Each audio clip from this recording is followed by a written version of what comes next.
open us with a little bit of prayer.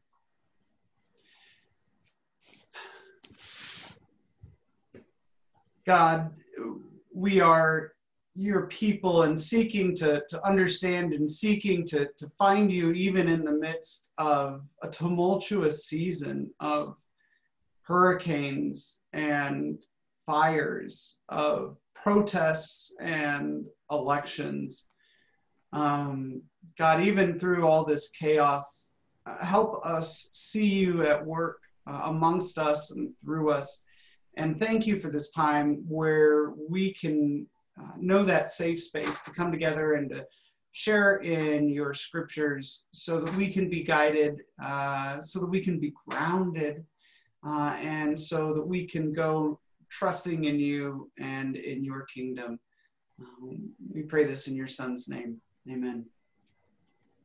So last week we had started, we'll continue it today, but last week we had started Matthew chapter 18. Y'all, we're getting near the end. We're getting closer and closer. The never-ending gospel is finally kind of coming to a close. So we had started chapter 18. What did we talked about last week? Do you remember?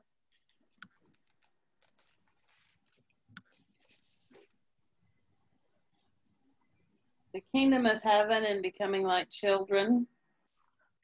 The disciples asked who was the greatest. Yeah, we talked about what does it mean to become like children, and like what does it mean to welcome children. Yeah. And then Jesus like turns and starts talking about stumbling blocks and being aware of putting stumbling blocks in the way of one another. And we had some great conversations about ways in which we can not only not be stumbling blocks, but how we can welcome that childlike spirit and support that childlike spirit that the world needs and that Jesus calls us to value and to see. And so we continue on, and it's, chapter 18 is all about the community and forgiveness and how we work together. So we're gonna start with a very, very popular image that Jesus uses. This is the first place in Matthew where Jesus has used this. But would somebody be willing to read just verses 12 through 14? I can. What do you think? If a man owns 100 sheep and one of them wanders away, will he not leave the 99 on the hills and go to look for the one that wandered off? And if he finds it, I tell you the truth, he is happier about that one sheep than about the 99 that did not wander off. In the same way, your Father in heaven is not willing that any of these ones should be lost. These little ones should be lost. Yeah, so Jesus, remember, this is important to understand the context in which Jesus is using this analogy of the Good Shepherd, is that we started talking about welcoming children, the marginalized, the least, the lost, those who need some extra care and some extra help. And in the ways that all of us have been that lost sheep, have been that little one, that child, that we're all dependent on God. But let's kind of unpack it a bit. What are some thoughts that you have on this? What jumps out to you in these two verses, the 3 verses?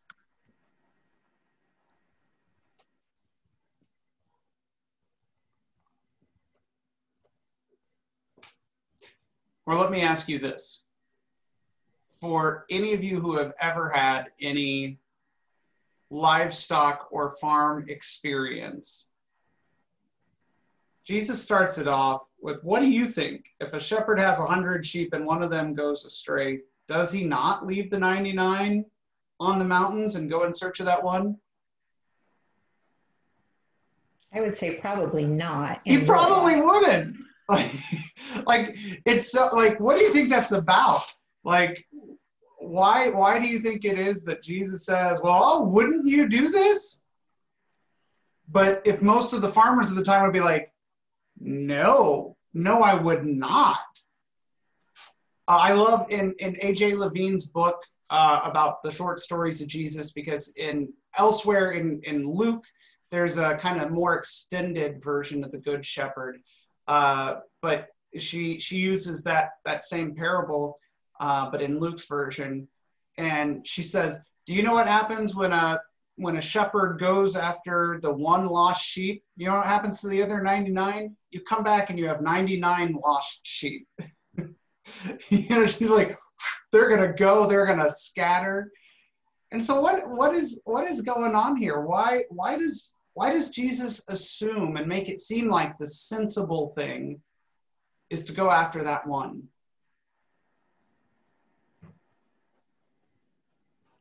What does this say about Jesus or about God? Well, that God's trusting that the 99 that are there are going to be there, and that the one that isn't there, he wants to bring it back into the fold. Absolutely. Absolutely. That maybe those 99 don't need as much care, don't need as much protection, don't need as much one-on-one attention. But for Jesus, it's just standard operating mode that, yeah, of course I'm going to focus all my energy on that one. Of course I'm going to go and hope that those 99 are going to be okay and focus on that one who's in extra need. How do you see that? How do you see that? Do you see that lived out in the world or in your own life? How does this text come alive? Where's the real world? If we're saying that this is probably not good actual farming, if Jesus is not giving an actual lesson on animal husbandry, what is he doing? What's the purpose of this? How do you see it lived out? Just another example of how God's priorities are different than our priorities, and he's trying to get our mindset more in tune with the way God thinks. Absolutely. Good. Do you see any real world application, or have you known this text to be true? Or sorry, well, Kathy. That's okay. It kind of reminds me a little bit, teachers, there's always a couple kids that need that extra help and stuff.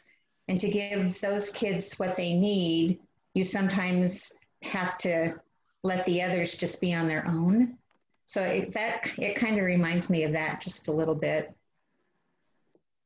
Yeah. And I'm curious because I've heard it like both. I've heard people who say like that's a really helpful thing, and I've also heard people say, but what about those other kids? I'm really curious from a teacher's perspective, because what Jesus is saying is clearly, yeah, the one that needs the extra help, I'm going to give the extra help to.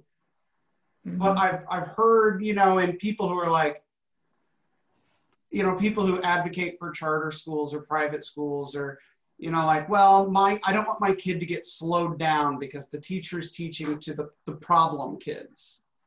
Have you ever heard, has that ever? Yeah, that comes up, but I looked at it more as you've got to take kids where they are and help them grow. And some kids really have the motivation that they can keep going on their own. You just need to guide them. And other kids need the whole direct instruction, and this is what we do. And so if you try to give each kid kind of what they need, it's doable, but it takes a lot of work. So I cannot imagine. And so I love that, and I want to support what you're saying. I totally am there with you. I think that's beautiful, and I think that's necessary. Good. Any other kind of real world applications? Well, I have a couple of thoughts. One of them reminds me, and I don't know if I can explain this very well, but I used to coordinate a program called Summer Medical and Dental Education Program. And the target audience for that program is for rising sophomores and juniors in college. The purpose was to recruit underserved and underrepresented students into the medical and dental profession as physicians and dentists, and to give them a boost in a field of study that they are not typically entering in this time period. So in a way, they were the lost sheep, so to speak, and so attention shifted from the general pre-med and pre-dent student to those specific to underserved and underrepresented populations, to try to bring them into the fold and give them special assistance, kind of like you're talking about, Kathy, in the classroom with a student who is not doing as well. So it kind of reminds me of that.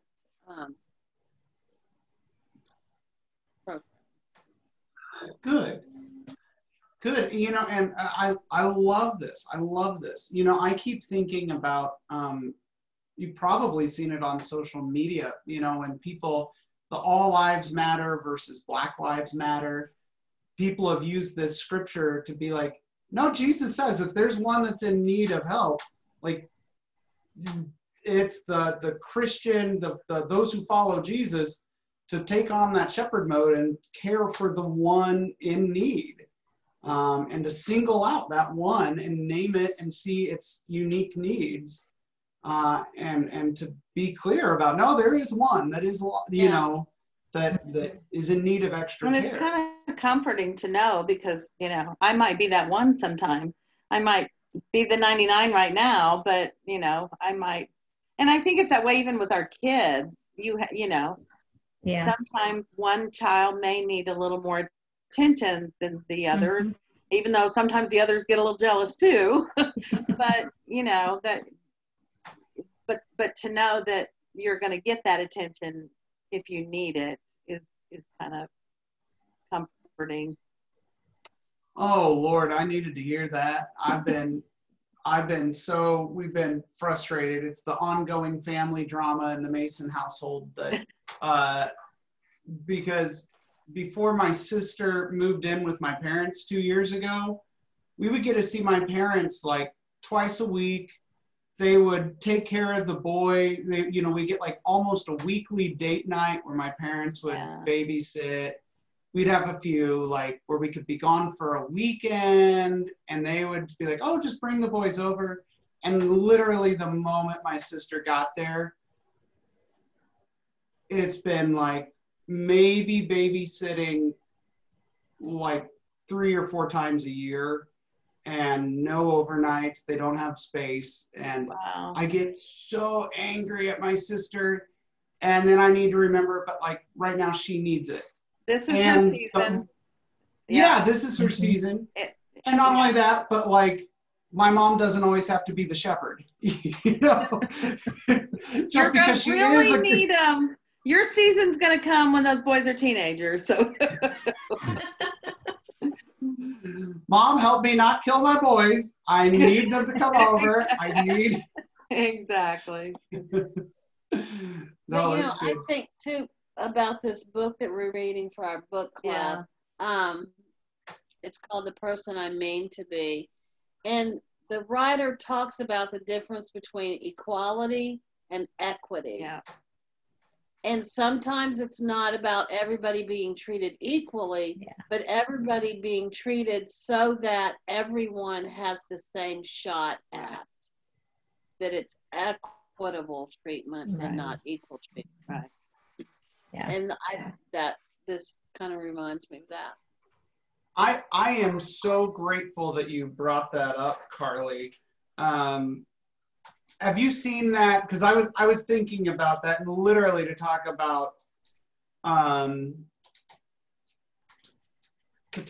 you seen that image of the family at the baseball game talking about equity and equality? No. I'm going to see if I can get it. big enough. Okay. Oh, let's see. Sorry. I'm going to work on sharing my screen. We just did that. Boop. All right. Now see, sorry, there might be just a little lag. Oh, come on.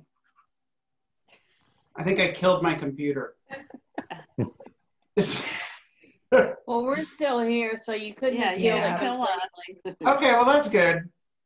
That's good. This reminds me when I was subbing, I would get a screen up there and I'd ask one of the little girls that was a Zoomer, what are you seeing on your screen? Because I couldn't tell if it was sharing or not. So, yeah. Right. There it is. Oh, there it is. You got it. Well, we'll see. You're getting it. Slowly but surely. Let's You see. would I wanted to appreciate see this if there book, was a Steve. shoot. I was trying to show if there was a full. There we go. So, like equality. Can you see this with the different pictures outside the baseball? Not yet. Yeah. Ah.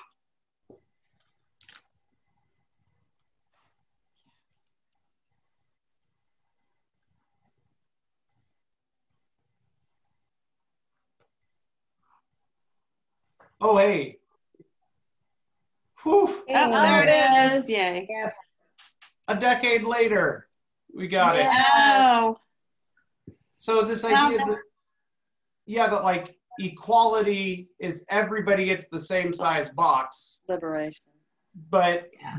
equity, you know, if you're shorter, Get you're what going to you need a need. bigger box. Exactly. Hey, will you Yeah. Can will you send email that us? to me or us? Or Yeah, yeah. I Well, want to show and that, I've, show that at the book club That would be tomorrow great for the night. book club. Yeah. well, and I've seen one that has a slightly different version where then it also has reality, and it has the big person has a whole bunch of the crates to stand on, and then the middle person has one, and the little person has none.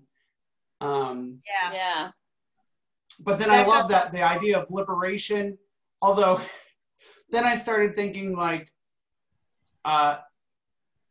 you know, for really taking this metaphor far, like maybe we should have some people of color who are in the owner's box of the baseball game. There you go. So they don't have to be out in the field watching. Yeah. Right. No, that would be it goes perfect with the chapters that we're studying right now. Yeah. That would be really. You wouldn't like the book, Steve. She quotes Brene Brown in the book several times. We first saw it and we went, Steve, but like that. It's a guilt and shame thing. Yeah, she does quote the guilt and shame thing. Yeah. Oh man, that's an important. I think that's such an important thing. It really is. And that negative self-talk, we do so much. Yes, we do. You know, oh, I'm an idiot. I'm so stupid. And that doesn't help anybody. No, it doesn't. So let me ask one last question about, or maybe it's the last question, about this text, this verses 12 through 14. So where is sin and repentance in this story?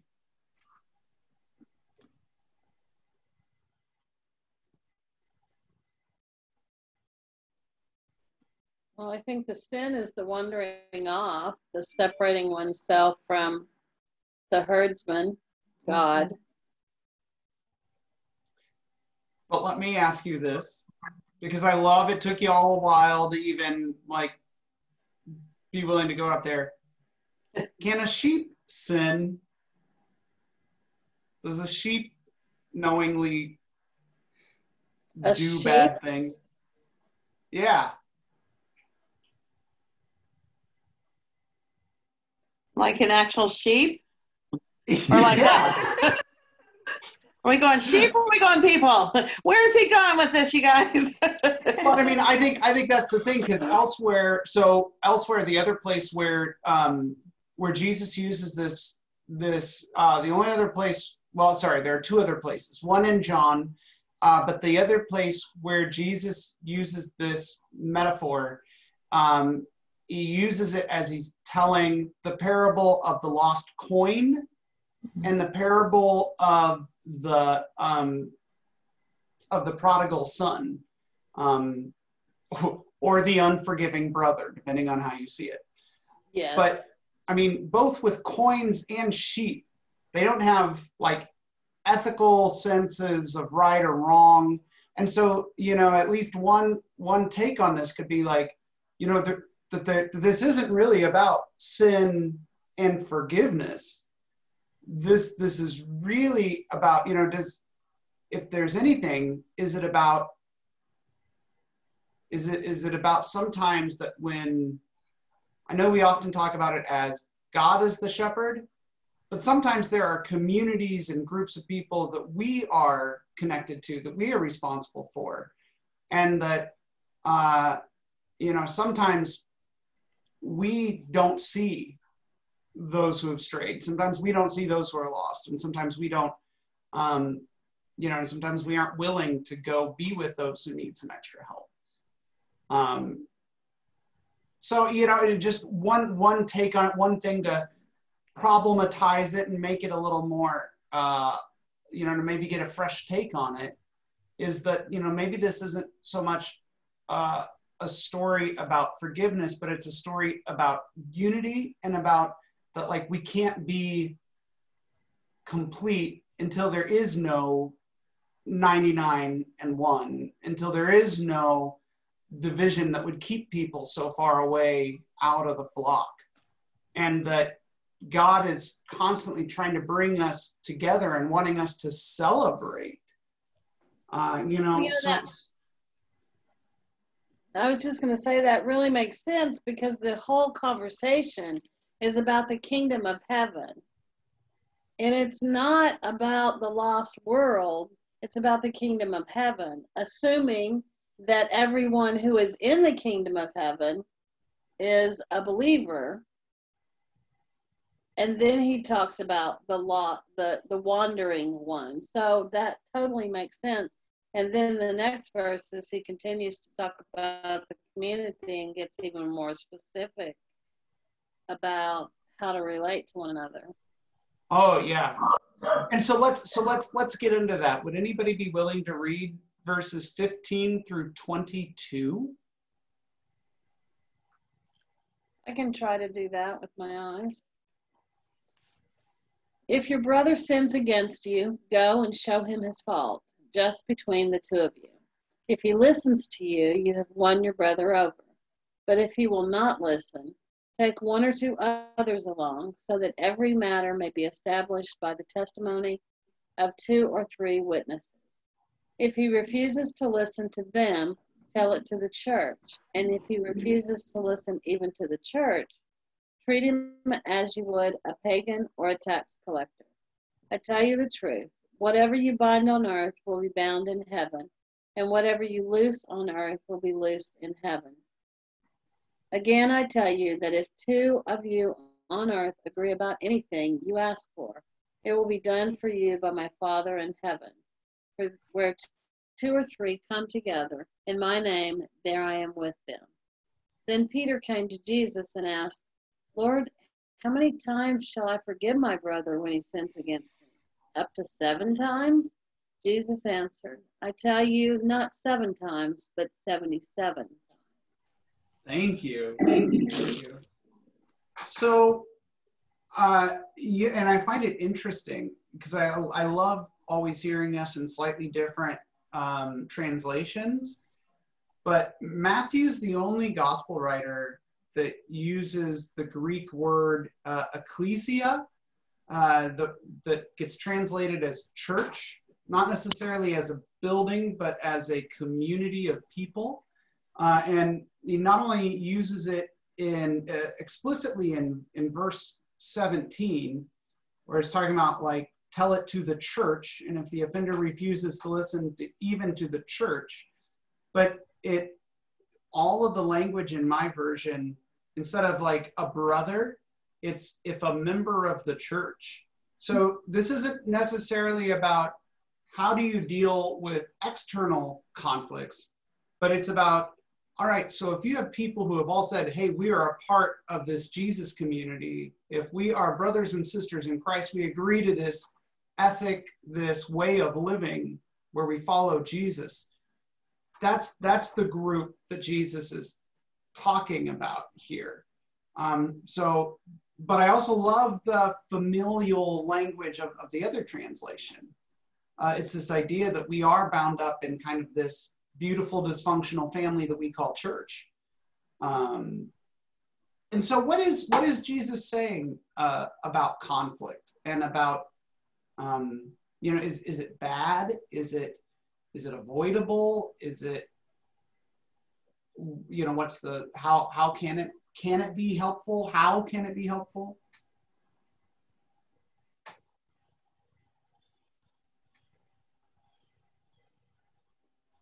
Well, it's clearly inevitable. Step one, absolutely. It's inevitable. Jesus is saying it's gonna happen. Which is funny because Matthew's putting these words into Jesus's mouth because obviously when Jesus was alive, there was no church. You know what I mean? There was no formal structure. There were followers of Jesus and there were crowds and there were apostles, but there was no church.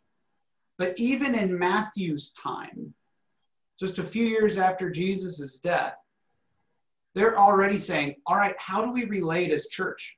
Because even though we all agree on Jesus, we're getting into some arguments and some conflicts. And so here we have Matthew kind of putting words back into Jesus's mouth to help the early church understand how do we handle this? Because obviously conflict had already been happening. So that's good. Good. So it's unavoidable. Absolutely. What else? Well, and he's very specific about how to go about doing it. You don't go straight to the church as a group. I mean, you obviously, it's up to us to go one-on-one. I mean, and that's the best way to solve it. But then there's a next step if not, and so he's definitely got a plan. And I've seen Jesus people that don't follow the plan. Do what?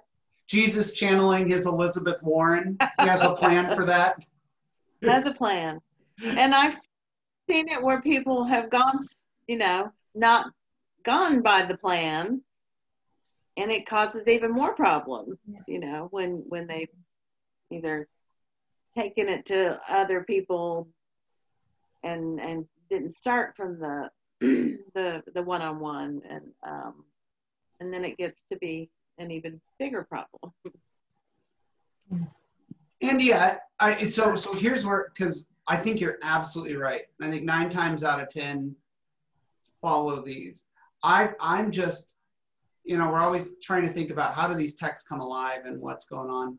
I know that we had an issue at the church where there was somebody from another congregation who was upset about something that was kind of trolling us on social media. And so then it was we couldn't go directly to because it involved other staff from other churches.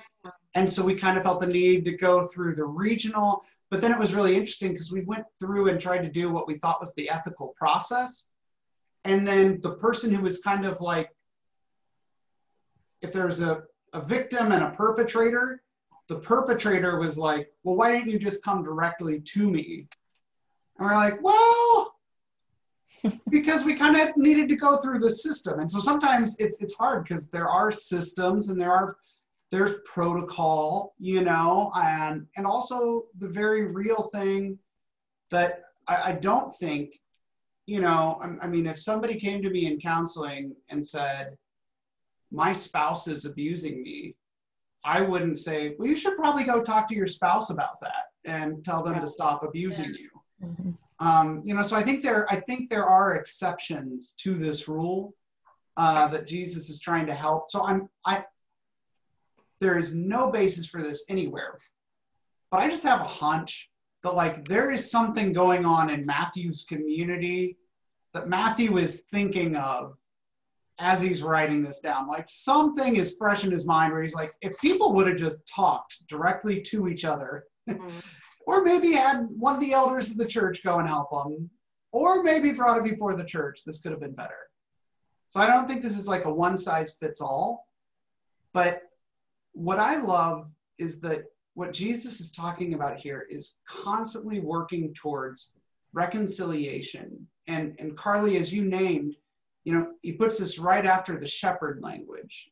So this is about how do we work so that there is no 1 and 99? How do we work it back so that we just have our flock, so that we have the community is all there and together. So I think that's important. But I'm really curious. So how do you see, is this how you have, is Jesus's example, is that how you've seen conflict modeled either in your lives or in your families of origin or in churches? How have you seen, or what do you feel like is like the standard mode that you've seen conflict played out?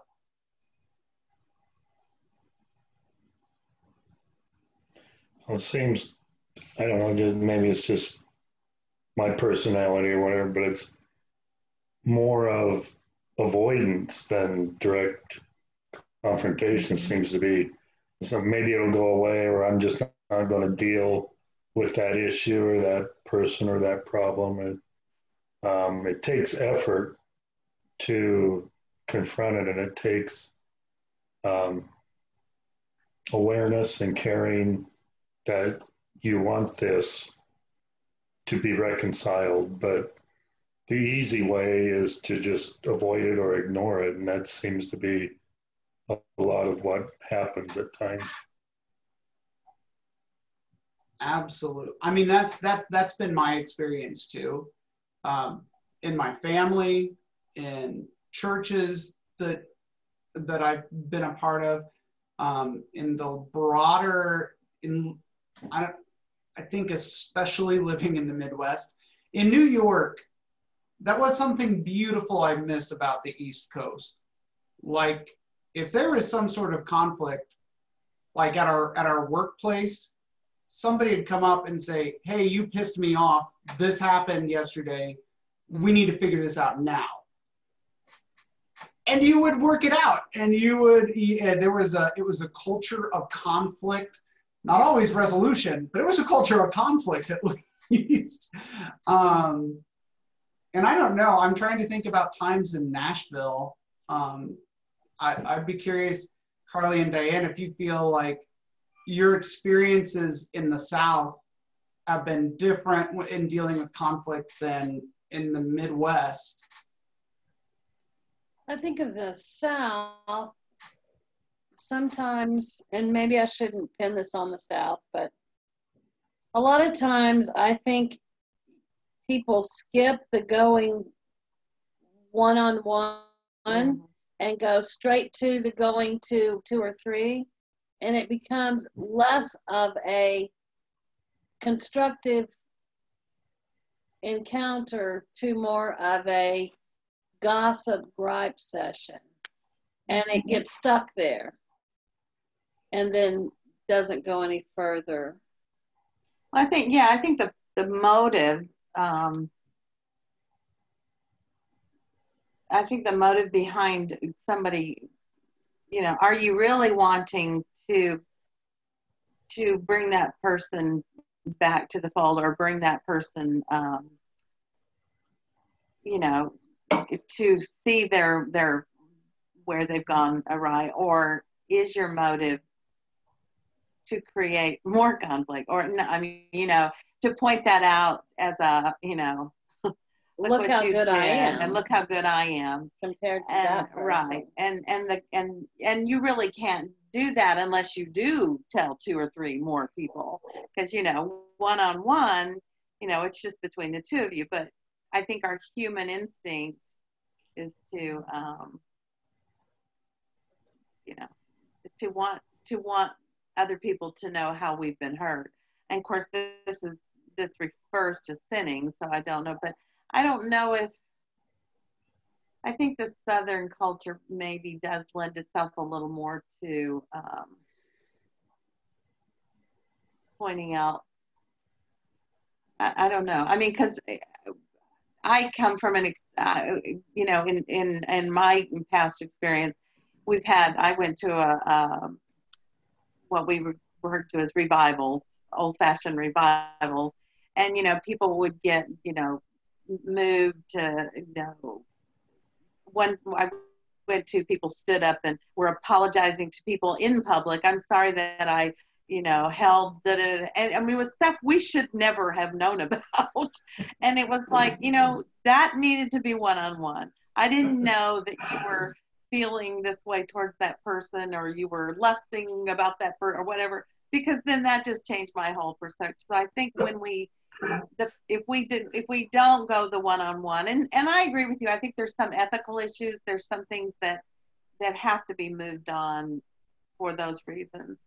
But I think the one-on-one is just, it's maybe not as satisfying to our ego, but that's the way God, Christ has told us to do. And it makes it a whole lot easier for the congregation than like you said, the gossiping and the. Well, I think too, if you read that last section, if the person refuses to listen to all people, treat him as you would a pagan or a tax collector.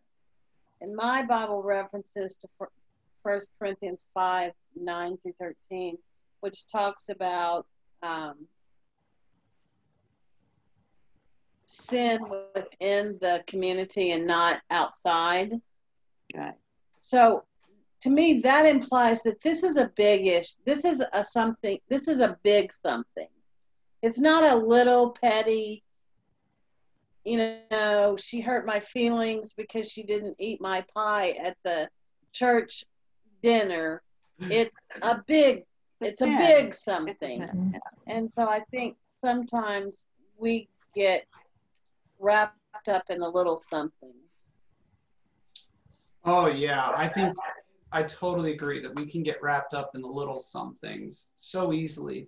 And I think it's also, this is kind of problematized, this text is, because it's written from, like you said, that there is something that is clearly agreed upon, that there is someone who has violated a boundary.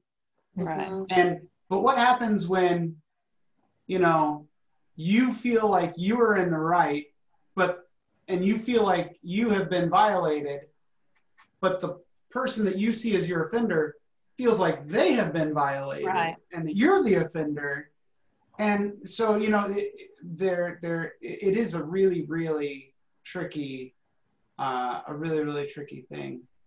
And let's talk a bit more. I'm glad you brought up about the tax collectors and Gentiles or pagans or heathens. I've heard it all sorts of translations. But what was Jesus saying on this? Is he telling to just kick him out and get rid of him? Forget about him? I was wondering if you treat them as Gentiles or pagans or whatever, is he saying look at them as that they don't know any better? They don't know, they're not informed or something, and so look at it from their perspective a little bit. The tax collector, I'm not sure fits that, but the pagan and the Gentile or. Jesus visited the tax collector, so if we're I know it's kind of an odd thing to say, because Matthew was a tax collector, wasn't he? Or am I thinking of somebody else? Oh, you're absolutely right. Yeah. I mean, he was a tax collector, and Jesus got in trouble with the Pharisees because he ate with the tax collectors and the Gentiles. Yeah. So it's kind of an odd thing for Jesus to say.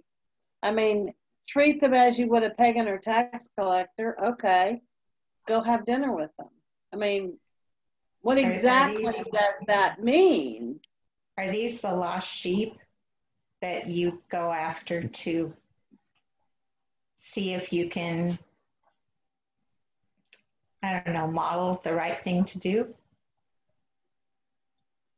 I mean, I think to me, Kathy, that's where this text is heading, because it's all about reconciliation. And, you know, if somebody is so outside of the community boundaries that the community sees it, but they don't see it or are unwilling to change, you know, the kind of like Dan was saying, there's something going on in their life. How can you have enough compassion to say, all right, it's almost as if these people don't even know what we've all agreed to live by as a part of followers of Jesus. And so they're going to need the extra effort. They're going to need the extra time. They're going to need the extra, and I'm going to have to love them that much more.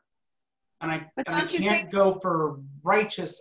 You know, it's that old question, would you rather be right or would you rather be in relationship? And I think Jesus is consistently saying, choose relationship over being right. Sorry, go ahead, Diane. Don't you think there is a place for church discipline, as they call it? I mean, and I don't know if that applies here or not, but I think there does come a time that if a person is, for, you know, whatever the sin is, whatever, you know, if it's a total, it feels like there are times that we have to say enough is enough. You know, I don't. Do you? I think that's a really good thing to like get that healthy counterbalance, because I think you're absolutely right. Like, but so here's what I want to ask: is there a way to maintain healthy boundaries and clear boundaries in a community, but also never give up on reconciliation? Is there a way that you can be reconciled and still have somebody not in the community?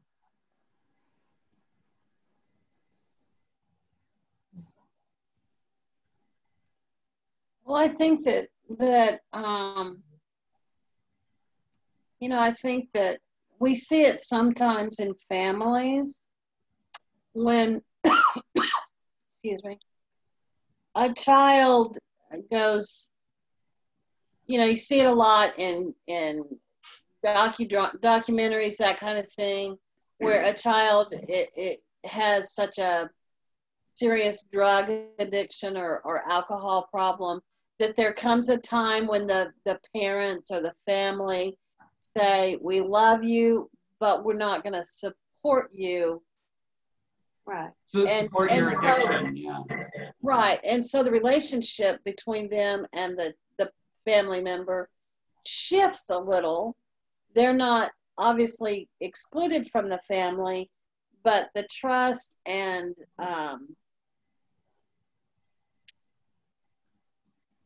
relationship changes. So maybe, you know, maybe that's kind of what this is. And of course, this is internal. This is the church. I think that's different. You know, I just think about, you know, if somebody came in every week from the KKK spouting their stuff into, I mean, you know, are we going to allow them to keep coming back every week and doing that? I mean, I know that's extreme. Or the spouse abuse, you know, if they, are we going to just turn and say, oh, we're just going to love you. Oh, we're just going to love you. There comes a time for tough love, and there comes a time for tough decisions. And I mean, I'll give you two examples from my last church that I served. You know, we went through the open and affirming process, and one of the people that just could not see the humanity of LGBTQ folks, he said, but he was really struggling because he said, but Pastor Steve, you keep saying everyone is welcome. So if everyone is welcome, why can't I be welcome? And what we eventually got to was like, what we've decided as a church is that everyone who is willing to see everyone else as fully welcome is welcome. And it was kind of hard, we had to say, like, which do we balance more? Our call to explicitly including LGBTQ folks, or our call to welcome anyone with any point of view. And we had to say, like, you are welcome to be here, but this is what you're going to hear preached. This is how we're going to do staffing and leadership. This is how we're going to, these are going to be our priorities. And then we're going to safeguard explicitly this group of people. And that's what you're going to hear. And if you can't get along with that, there are going to be plenty of other churches where you're not going to feel like you're fighting all the time. You're still welcome, but you're going to hear this, and these are going to be our commitments, and these are going to be our boundaries. Right. And the same way, the last church I served was in an area of town where it's one of the few areas where registered sex offenders could live. And so we had quite a few registered sex offenders who were a part of the community and even in the leadership. But every time somebody who would start coming that was in that had that on their record, we had to be very clear about our boundaries, our commitments, and what was acceptable and what was unacceptable. And that they had like a mentor within the congregation that would literally walk with them and be with them at certain times, especially as they were newer in the community, to not only help them keep healthy boundaries, but to help keep the healthy boundaries of the congregation. And I don't think we could have done either of those things if we didn't have clear boundaries.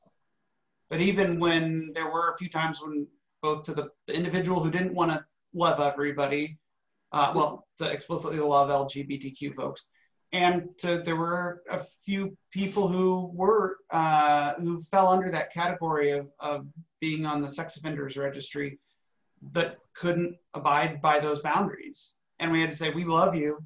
We see you as a beloved child of God, but you have to live within these boundaries if you want to be a part of this community. Right. And I think there comes a time that, you have to make some hard decisions. And I think about even small, and this wasn't necessarily sin, but when I got divorced, my ex-husband started coming to the church with his new girlfriend recently after we got divorced. Well, I don't even know that we were divorced yet. I think we were still in that process.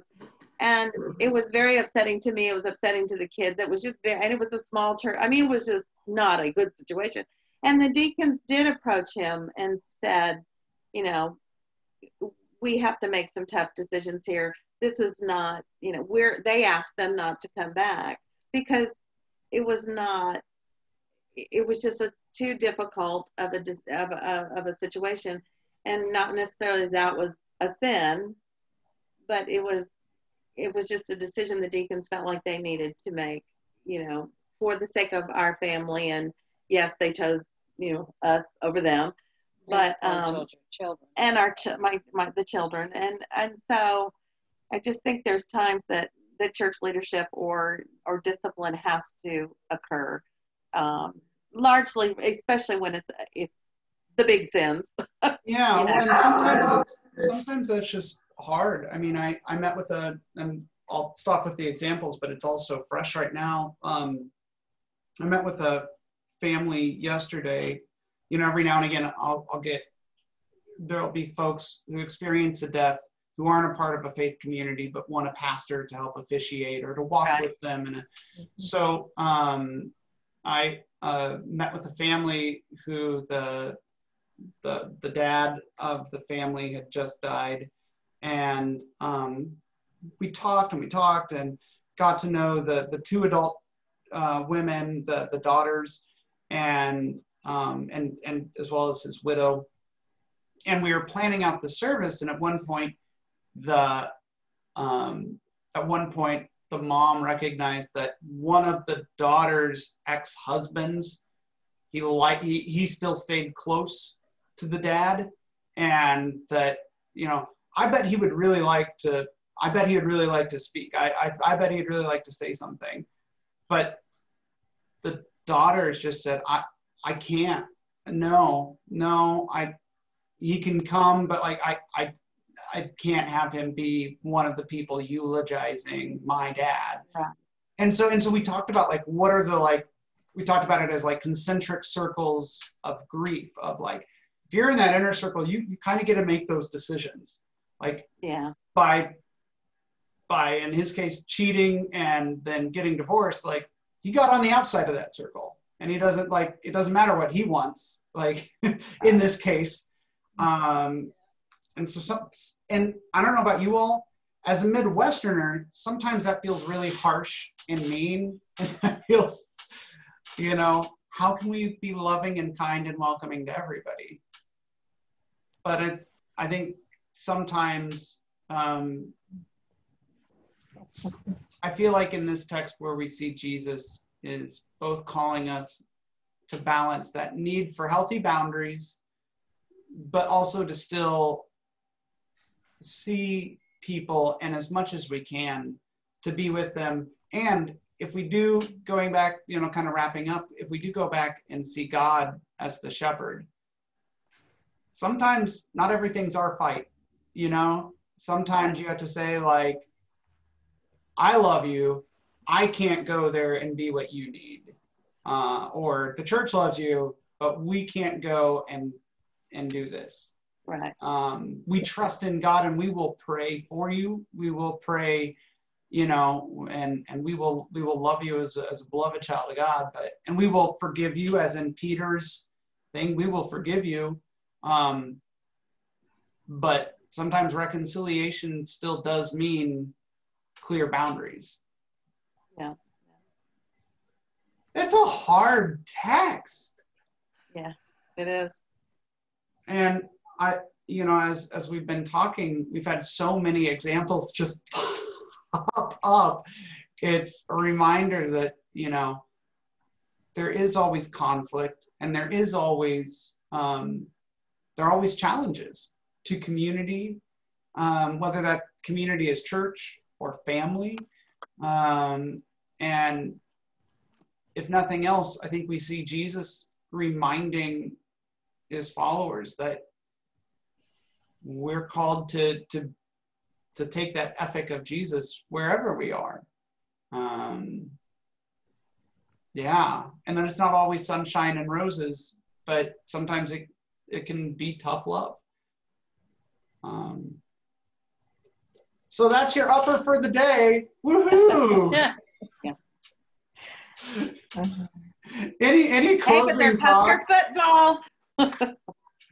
Wait, what? The Huskers are playing. October 24th is the first game. What? Yes, they just announced it this morning. Yeah, they're back. President Trump, you know, he asked for the Big Ten to get back in there. But yes, they just announced this morning, October 24th is the first game. So Are they doing?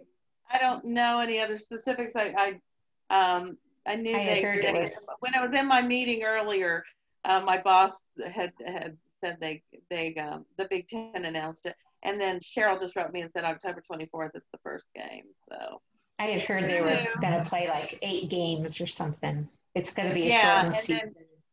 Yeah, they're going to get done right before and they're going to try to have a Big Ten championship, and who knows. And of course, they said if it goes to 5%, I mean, if anybody gets COVID, they have to quarantine for 21 days, and if they get to a 5% rate, then they'll, you know, stopping it. It's like 5%. That's not going to take long at all, probably. Who knows? Yeah, so you know. We'll see whether or not I don't know. They haven't said whether or not there's going to be fans. I haven't seen that yet. So bad comes to worse, so that we have a better season than the last couple of years. Husker players all stay in quarantine. Like the only times they see one another is like playing the games. They don't even practice together, and just hope every other team gets sick. Yeah, exactly. It's crazy. Who knows? I don't know. Who knows? There are going to be all kinds of asterisks on record books for this year. Yes, there will be. There will be. So. Oh my. Might be our best season yet. For times such as these. Exactly. Well, friends, this has been good. I know it's been a challenging one today, but thank you all for sharing. Would somebody be willing to, we need a little hope, we need a little love. Can anybody close us out with a little prayer? I'm not volunteering to do that, but I do ask that you guys would pray for my nephew.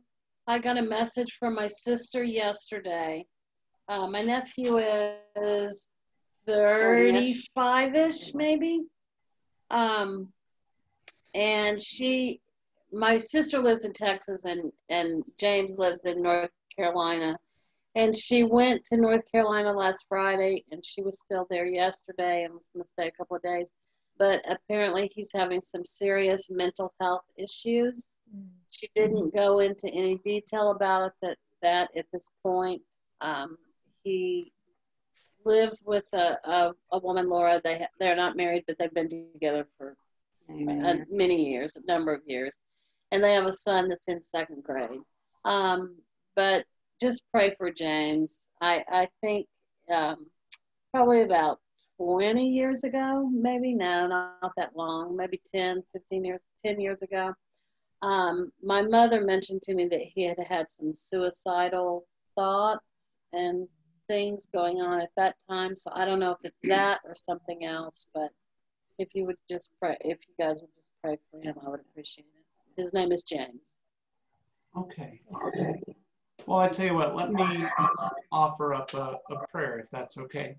And we also, we also have some very good friends in Orange Beach and Gulf Shores. Oh, did you? Yeah. That today's been really rough on them. So, but anyway, but James, yes, definitely, we need to keep him prayer. Let's join our hearts. God, there are times where it feels like, especially this year, that things feel so chaotic and so out of control with wildfires and with hurricanes, with the internal struggles that so many of us feel, and we lift up especially James for his mental health. And God, we know that sometimes the deepest wounds are those that are unseen. But even in the midst of such chaos, God, help us trust in you. Help us trust in your healing and in your hope. We remember those words at the end of Revelation that promises that this is just the beginning, that there will be a time where you will be with us, your very presence beside us, and the weeping and crying and mourning will be no more. So God, help us, help encourage us and guide us. Help us keep up those healthy boundaries, but still live with compassion, because the world needs those things. We need those things. Help us receive them and help us share them with the world in need. Amen. Amen. Thank you. Yeah. Thank you all. And next week, we're jumping ahead to Matthew chapter 19. All right. Sounds good. Okay. Woohoo! Wait, we'll